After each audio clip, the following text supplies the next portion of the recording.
ଆପଣମାନଙ୍କୁ ଢେର ସାରା ସ୍ୱାଗତ ସମ୍ମାନ ଜାଣିକି ମୁଁ ଆରମ୍ଭ କରିଦେଲି ମୋର ମିନି ବ୍ଲଗ୍ଟା। ଆପଣମାନଙ୍କୁ ନୂଆ ନୂଆ ଜାଗା କେତେ ଦେखाବି, ସବୁବେଳେ ନୂଆ ନୂଆ ଦେଖେଇକି ଦେଖି ଏବେ ପୁରୁଣା ଜାଗା ଟିକେ ଦେखाବି। ଚାଲୁନ୍ ଯିମା ୟେଲୋ ଡ୍ୟାମ୍ କୋଉଠି ଅଛି କହିଲେ? ୟେଲୋ ଡ୍ୟାମ୍ ଅଛି ଜୟପୁରରେ।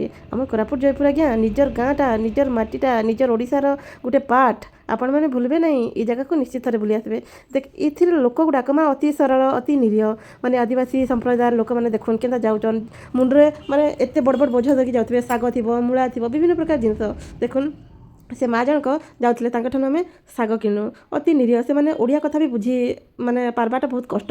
ଆଉ ସେଠି ଆସୁ ଆସୁ ଆମେ ବାଟରେ ଆମେ ଯେଉଁ ମାଣ୍ଡିଆ ଷ୍ଟଲ୍ରେ ମାଣ୍ଡିଆ ପିଇକି ମସ୍ତ ଲାଗିଲା ସେଦିନଟା। ତାପରେ ଆମେ ଆକୁ ଆକୁ ଚାଲୁ ଗୋଟେ ନୂଆ ଜାଗା ଆପଣମାନଙ୍କୁ ଦେખાବି।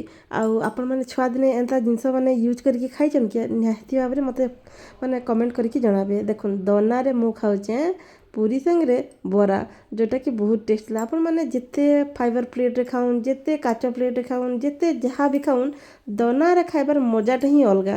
ଆପଣମାନେ ନିଶ୍ଚିତ ଭାବରେ ଟ୍ରାଏ କରିବେ। ଆଉ ଟ୍ରାଏ କରିଛନ୍ତି ଯଦି ମୋତେ କମେଣ୍ଟ ମାଧ୍ୟମରେ ଜଣାବେ। ତାପରେ ଘରକୁ ପଳେଇ ଆସିନୁ।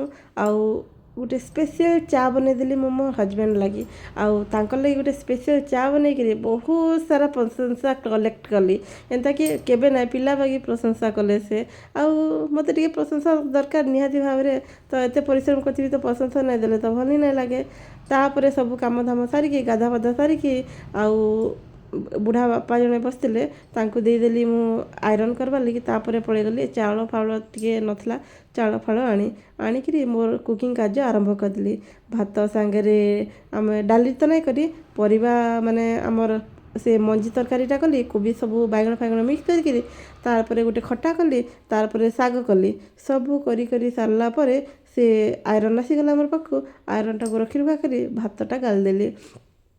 ଆଉ ଏତେ ସବୁ କାମ କରିସାରିଲା ପରେ ଆଉ ମୁଁ ଶୁଣିଲି ଯେ ନାଇଁ ଏଇଟା ଟିକେ ଟେଷ୍ଟ ନାହିଁ ବୋଲିକି, ତ ମନଟା ଟିକେ ଦୁଃଖ ହେଇଗଲା। ତ କ'ଣ କରିବି ଆଉ, ଯାଉଛି ନିଜେ ବାଡ଼ି ଖାଇଦେବି। ଆଉ ଟେଷ୍ଟ ନହେଲେ ନାଇଁ, ପେଟ ତ ପୁରିଲେ ଗଲା ନା। ତ ଆପଣମାନେ ଦେଖିକିରି ଜାଣିପାରୁଛନ୍ ନା ମୋରଟା ଟେଷ୍ଟ ହେଇନଥିବ ବୋଲି ଭାବୁଛନ୍, ମୋରଟା ବହୁତ ଟେଷ୍ଟ ଅଛି। ମୁଁ ମିଛ କଥା କହିଲି, ଏତେ ଟେଷ୍ଟ ହେଇଥିଲା। ପୁରା ପ୍ଲେଟ୍ ସାଫ୍ କରିକିରି ମୁଁ ଖାଇବାର ଉପରେ ରହିଲି। ଏତିକି ପ୍ଲେଟ୍ ଖାଇଦେବାର ବି ବେଳ ନାହିଁ। ଆଉ ଦେଖୁନ୍ ମୋର ଶାଗ ବି କେତେ ଟେଷ୍ଟି ହେଇଛି, ବହୁତ ସୁନ୍ଦର। ଆଉ ମୁଁ ନା ଶାଗଟା ସବୁବେଳେ ମାନେ ବାଦାମକୁ ଗ୍ରାଇଣ୍ଡିଙ୍ଗ କରିକି ପକାଏ। ଆଉ ତା ସାଙ୍ଗେ କଖାରୁ ପକାଏ, କଖାରୁ ତ ନଥିଲା, ସେଟା ବାଦାମକୁ ମାନେ ଗ୍ରାଇଣ୍ଡିଙ୍ଗ କରି ପକାଇଦେଲି, ଯେଉଁଟାକି ବହୁତ ଟେଷ୍ଟ ହେଇଥିଲା। ବାଡ଼ି ବୁଡ଼ାକି ମସ୍ତ ପେଟେ ଖାଇଦେଲି। ତ ଆପଣମାନଙ୍କୁ ମୋର ବ୍ଲଗ୍ ଗୁଡ଼ାକ କେମିତି ଲାଗୁଛି ନିଶ୍ଚିତ ଭାବରେ ମୋତେ କମେଣ୍ଟ ମାଧ୍ୟମରେ ଜଣାବେ। ଆଉ ସବସ୍କ୍ରାଇବ୍ଟା ନିହାତି କରିଦେବେ। ହଁ, ଗୋଟେ କଥାଟେ କହିବା ଲାଗି ଭୁଲିଗଲି ତ ମୁଁ ଆପଣମାନଙ୍କୁ। ମୁଁ ନା ଆଜି ଢେର ସାରା ଦାନ୍ତକିଲି ଖାଇଛି। ଆପଣମାନେ ଖାଇବେ କି? ମୁଁ ବତାବି ତା ରେସିପି ଆପଣମାନଙ୍କୁ।